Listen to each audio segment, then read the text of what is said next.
पुणे शहर हे स्वच्छ शहर म्हणलं जातं, मात्र ते नावापुरतच. कारण पुणे शहरामध्ये आपल्याला अनेक ठिकाणी अस्वच्छता पाहायला मिळते आणि याला कुठेतरी जबाबदार जे आहे ते महानगरपालिकेला मानलं जाते. कारण महानगरपालिकेतील घनकचरा विभागातील जे काही कर्मचारी आहेत त्यातील 40% कर्मचारीच फक्त कामावरती आहेत आणि इतर जे कर्मचारी आहेत ते कुठेतरी पॉलिटिकल जे काही कामगार आहेत, पॉलिटिकल जे व्यक्ती आहेत, नगरसेवक आहेत, त्यांची पर्सनल कामे करताना पाहायला मिळतात. आणि हेच धक्कादायक वास्तव जे आहे ते आता आपल्या सोबत मांडण्याकरिता आरटीआयचे कार्यकर्ते आहेत विवेक वेलणकर सर काय नेमकी या संदर्भात माहिती आहे? अनेक घनकचरा विभागाचे कर्मचारी जे आहेत ते नगरसेवकांचे आणि पॉलिटिकल व्यक्तींचे काम करताना पाहायला मिळतात.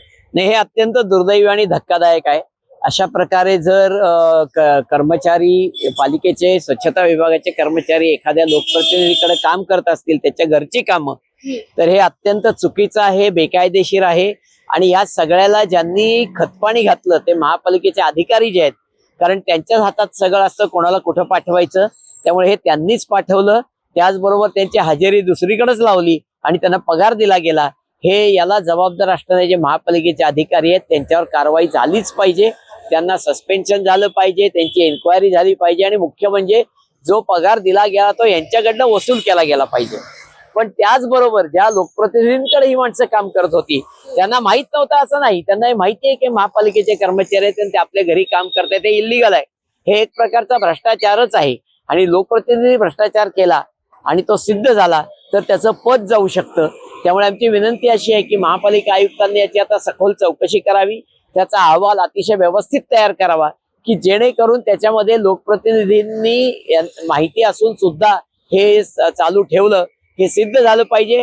म्हणजे मग लोकप्रतिनिधींचं पद हे घालवण्याकरता निश्चितपणे प्रयत्न करता येतील. सर नक्कीच आपण पाहतो की अगोदर देखील हा मुद्दा बाहेर आला होता आणि आता देखील दैनिक प्रभातने ज्यावेळी बातमी केली त्यावेळेस देखील आयुक्तांकडून सांगण्यात आलं की आम्ही कारवाई करू, कठोर कारवाई करू असं सांगण्यात आलं. काय वाटतं यावरती कारवाई होईल वाटतंय? मला जरा शक्यता कमीच वाटतेय. याचं कारण असं आहे की यापूर्वी हे घडल्यानंतर तेव्हाही कठोर कारवाईचे सांगितलं गेलं होतं पण प्रत्यक्षात काही झालं नाही. तो अहवाल कुठे ही आता कोणाला माहित नाहीये. त्यामुळे आता काही होईल त्याची जोपर्यंत त्याला कोणीतरी लावून धरत नाही, मे बी स्वयंसेवी संस्था असतील किंवा काही प्रतिनिधी असतील किंवा माध्यम असतील, तोपर्यंत आयुक्त ती केस डिफ्यूज होण्याचीच वाट बघतील अशी मला शक्यता वाटते. कोण जबाबदार आहे या सर्व प्रकरणाला? का कारवाई होत नाही काय वाटते आणि म्हणजे काय शिक्षा झाली पाहिजे एकंदरीत? नाही, कारवाई न होण्याची कारण एवढीच की पॉलिटिकल माणसं इन्व्हॉल्व आहेत आणि मग आयुक्त अशा वेळेला नेहमीच बोटचेपी भूमिका घेतात असा आजपर्यंतचा अनुभव आहे. आता हे आयुक्त काय करतात बघूया.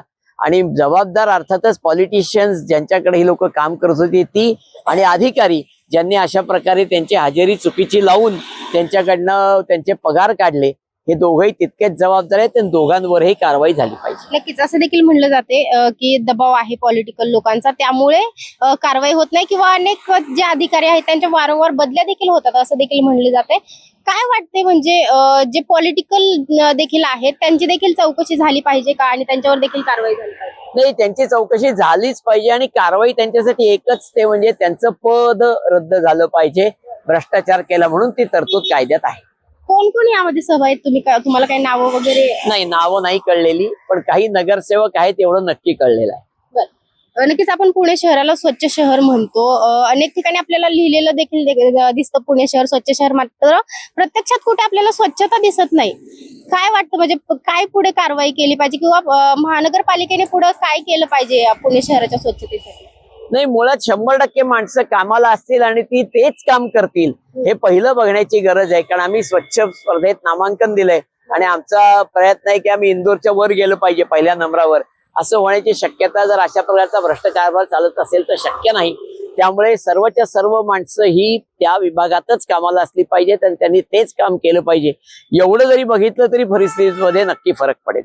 सर आता या प्रकरणामध्ये फक्त घनकचरा विभागातीलच कर्मचारी आहेत का इतर देखील विभागातील कर्मचारी पॉलिटिशियन लोकांची कामे करतात, तसा काही अभ्यास नाही? त्याचं काही कळलेलं नाहीये. पण घनकचऱ्यातलं सोपं असतं कारण एक तर ती माणसं खूप असतात, दुसरं ती रस्त्यावर असतात, त्यामुळे ती नक्की कोणालाच कळत नाही. आणि म्हणून हे सोपं पडतं करून घेणं. अधिकारी आणि नगरसेवकांची मिलीजुली बघत असेल ते करून घेणं सोपं पडतं. बाकीच्या डिपार्टमेंटमध्ये थोडं अवघड जातं. बरं. आता लवकरात लवकर जर कारवाई नाही झाली तर तुमची पुढची भूमिका काय असणार आहे किंवा काय वाटतं काय पुढे केलं पाहिजे, काय भूमिका असेल? नाही, आम्ही मग युडी मिनिस्ट्री आणि मुख्यमंत्र्यांपर्यंत जाऊ या विषयासाठी आणि वेळ पडली तर लोकपालांकडे सुद्धा जाऊ. नक्कीच धन्यवाद सर दिलेल्या माहितीबद्दल. तर एकूणच आपण पाहतोय की पुणे शहरामध्ये जी अस्वच्छता आहे त्याला एकंदरीतच जबाबदार जी आहे ती महानगरपालिका आहे. ते पॉलिटिशियन लोक आहेत ज्यांना माहीत असून देखील ते या घनकचरा विभागातील कर्मचाऱ्यांचा वापर जो आहे तो स्वतःच्या पर्सनल कामांसाठी करून घेतात आणि यांना जी काही ती त्यांच्यावरती योग्य ती कारवाई झाली पाहिजे. जे पॉलिटिशियन लोक आहेत त्यांचं पद रद्द झालं पाहिजे आणि महानगरपालिकेने देखील लवकरात लवकर कारवाई केली पाहिजे. अन्यथा आम्ही जे आहेत ते मुख्यमंत्र्यांपर्यंत जाऊ, लोकपालांपर्यंत जाऊ आणि यावरती लवकरात लवकर कारवाई झाली पाहिजे अशी मागणी जी आहे ते आरटीआय कार्यकर्ते विवेक वेलणकर सर यांनी मांडलेली आहे. या सर्व विषयाबद्दल तुम्हाला काय वाटतं नक्की कमेंट करून सांगा. पुण्याहून स्नेहल हिंगरे, डिजिटल प्रभात.